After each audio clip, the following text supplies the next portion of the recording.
Na festa de noivado que eu mesma ajudei a organizar, meu noivo me pediu para servir bebidas aos convidados, como se eu fosse a empregada. Depois, debochou da minha profissão de professora na frente dos amigos empresários dele, dizendo que eu não entendia de negócios sérios.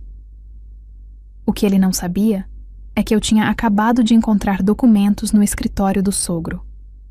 Documentos que provavam crimes que poderiam destruir o império da família inteira. E quando usei o que descobri, nenhum deles viu o que estava por vir.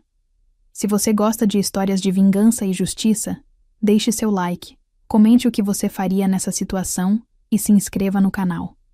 A história está só começando, e o que vem a seguir vai te deixar de queixo caído. Meu nome é Beatriz Cardoso.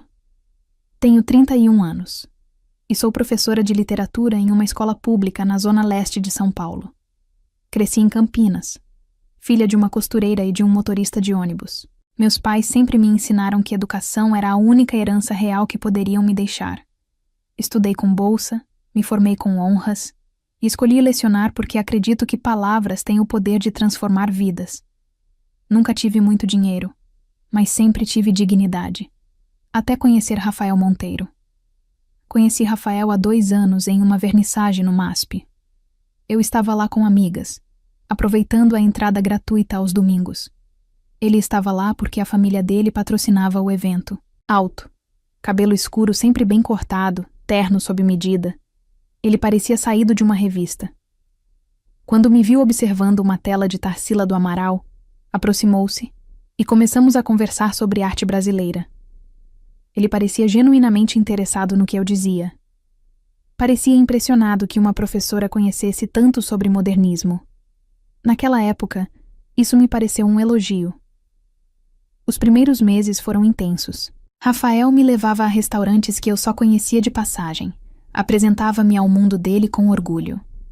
Dizia que eu era refrescante, autêntica, diferente das mulheres fúteis que conhecia. Eu me apaixonei não só por ele, mas pela versão de mim mesma que ele parecia enxergar. Alguém especial, digna de estar ao lado dele.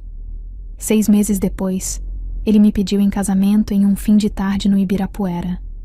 Eu disse sim sem pensar 2 vezes, acreditando que havia encontrado meu conto de fadas. Mas contos de fadas não existem em coberturas de Jardim Europa. E eu estava prestes a descobrir isso da pior forma possível. A mudança começou de forma sutil, tão devagar que eu mal percebi. Rafael começou a sugerir roupas diferentes para eu usar quando saíamos com os amigos dele. Nada grosseiro, apenas comentários casuais. Esse vestido é bonito, mas talvez algo mais elegante. Aquele batom é muito forte, você não acha?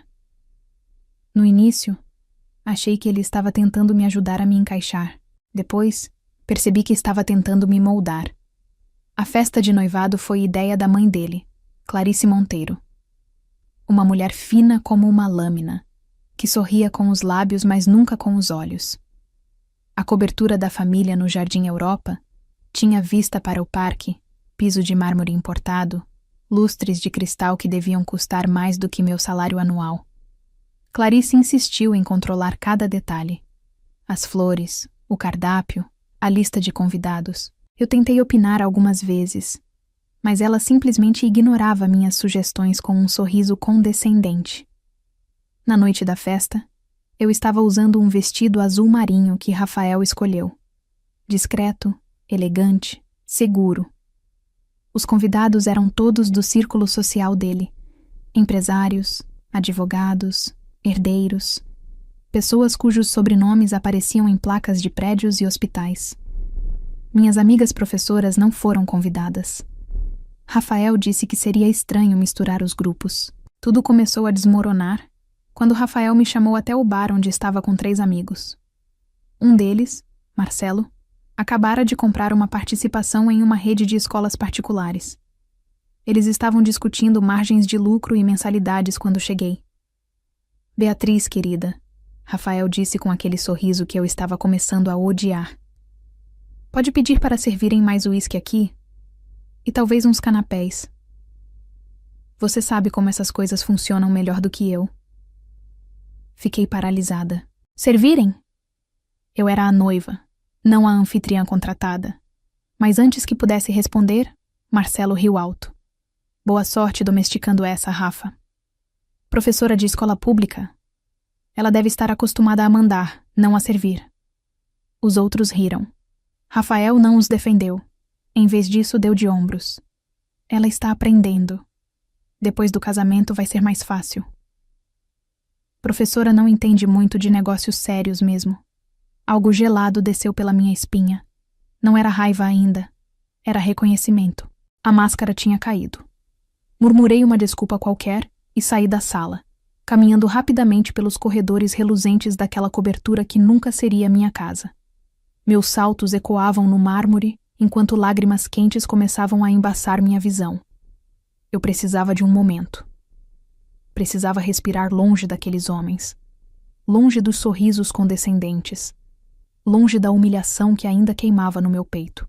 Entrei no banheiro social, um cômodo ridiculamente grande com espelhos de corpo inteiro e torneiras douradas. Apoiei as mãos na pia de mármore e me encarei. Quem era aquela mulher de vestido caro e maquiagem perfeita? Onde estava a Beatriz que acreditava em dignidade, que ensinava Machado de Assis para adolescentes da periferia, que nunca abaixou a cabeça para ninguém? Lavei o rosto com cuidado, tentando não borrar a maquiagem. Quando saí, virei para o corredor errado. Em vez de voltar à festa, acabei em uma ala mais privada do apartamento. Ouvi vozes vindas de um escritório com a porta entreaberta. A voz grave era do pai de Rafael, Eduardo Monteiro. Os documentos do Panamá precisam sumir antes da auditoria. Transfere tudo para a terceira conta, a de Luxemburgo. Congelei. Meu coração acelerou. Outra voz, que reconheci como sendo do sócio de Eduardo, respondeu. E a propina do contrato de Brasília? Já caiu? Semana que vem. 500 mil, como combinado. O senador garante a licitação. Deveria ter ido embora. Deveria ter voltado para a festa, fingido que não tinha ouvido nada, seguido com minha vida medíocre ao lado de um homem que me desprezava. Mas algo em mim, talvez a professora que sempre ensinou sobre ética e justiça, me fez ficar. E então me fez fazer algo impulsivo e perigoso. Empurrei a porta levemente. O escritório era enorme, com estantes de mogno do chão ao teto. Eduardo e o sócio estavam virados para um computador, de costas para mim. Sobre a mesa lateral, uma pilha de pastas. Entrei em silêncio. Peguei meu celular e comecei a fotografar tudo o que conseguia. Contratos, planilhas, extratos bancários com nomes de empresas offshore. Minha mão tremia, mas continuei clicando. Quando terminei, saí do escritório tão silenciosamente quanto entrei. Meu coração batia tão forte que achei que fosse explodir. Voltei para a festa como se nada tivesse acontecido. Rafael nem notou minha ausência prolongada. Ele estava ocupado demais rindo com os amigos. Passei a semana seguinte em uma névoa controlada. Durante o dia, eu lecionava. Explicava Clarice Lispector para alunos do ensino médio, corrigia redações, fingia normalidade. Durante a noite, revisava as fotos que havia tirado.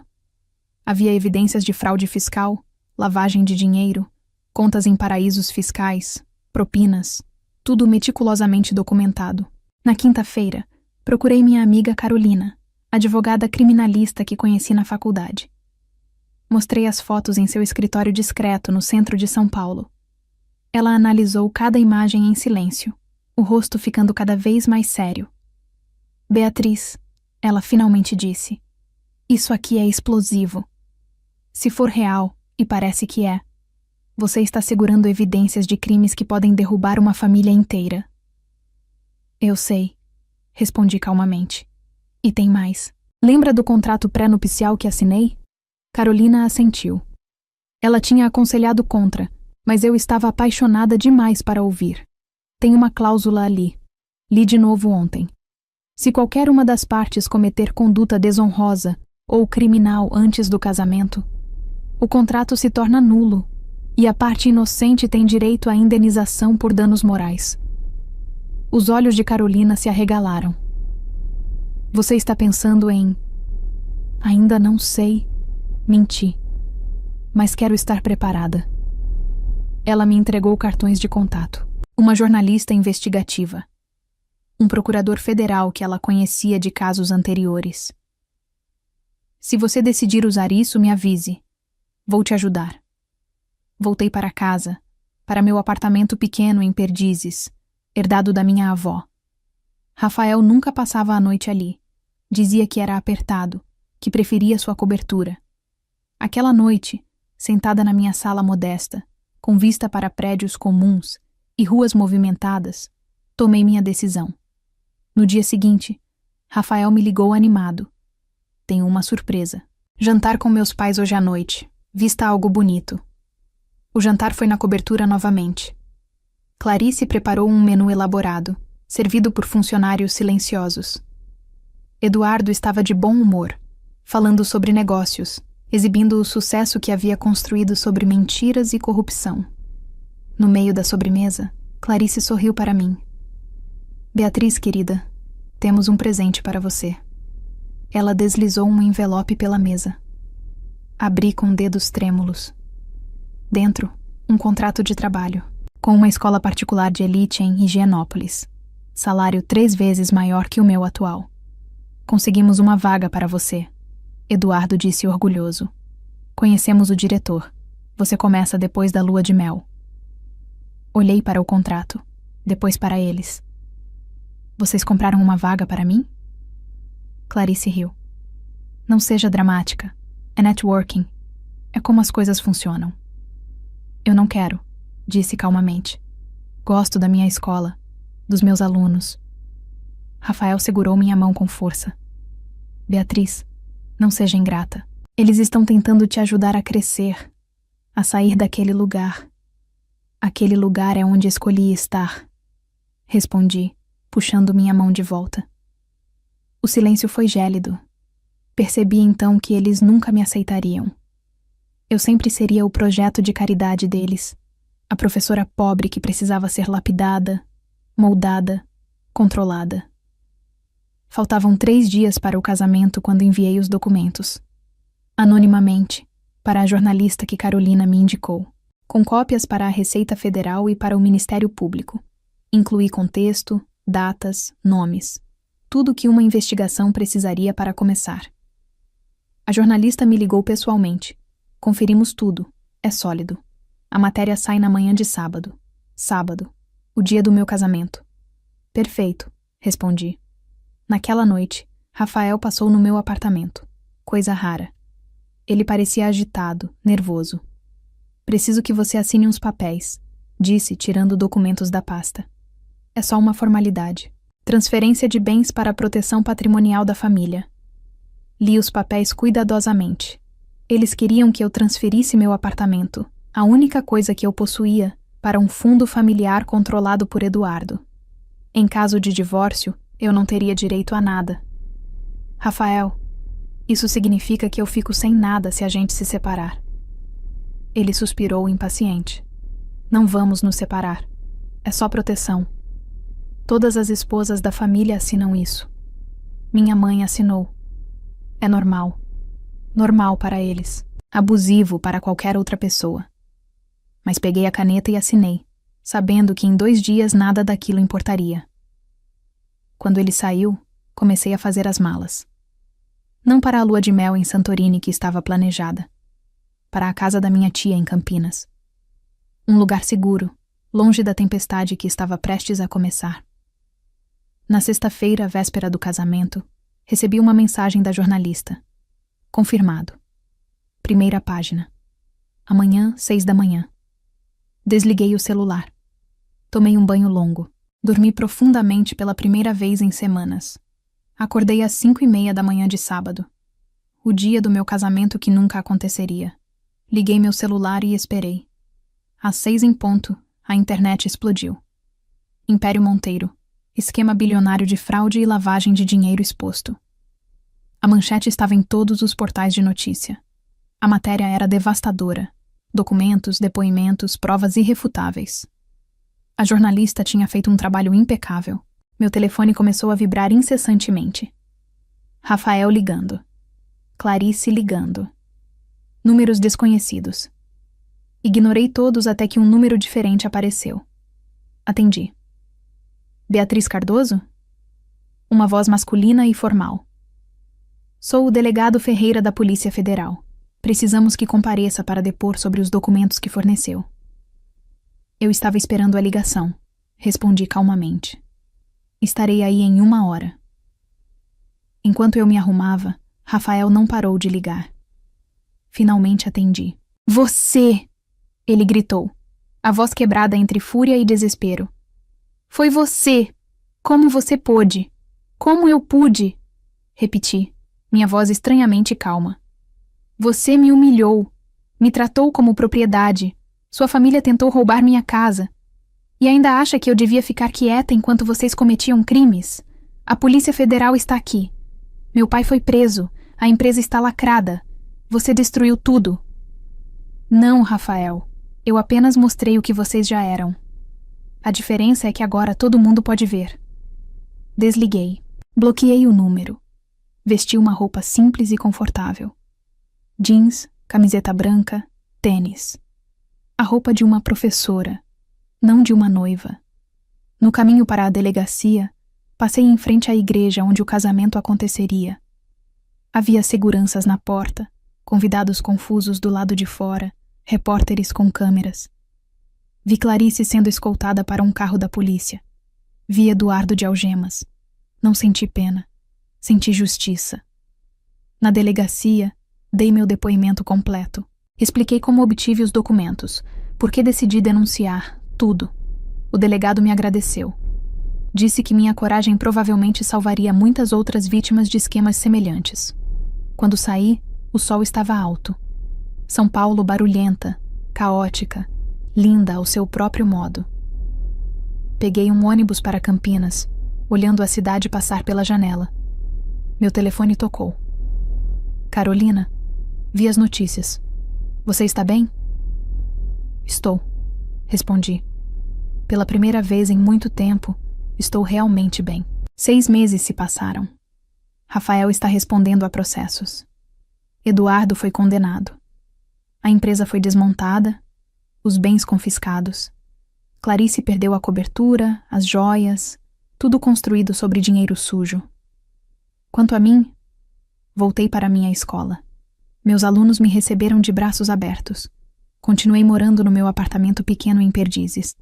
Continuei ensinando literatura, acreditando no poder das palavras, na importância da dignidade. E você?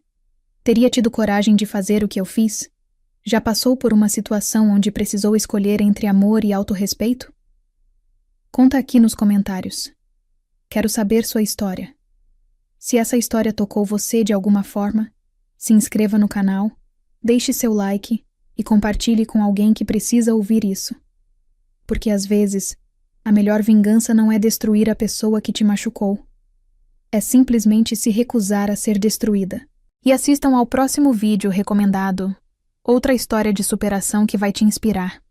Porque no final, eles acharam que uma professora não entendia de negócios sérios.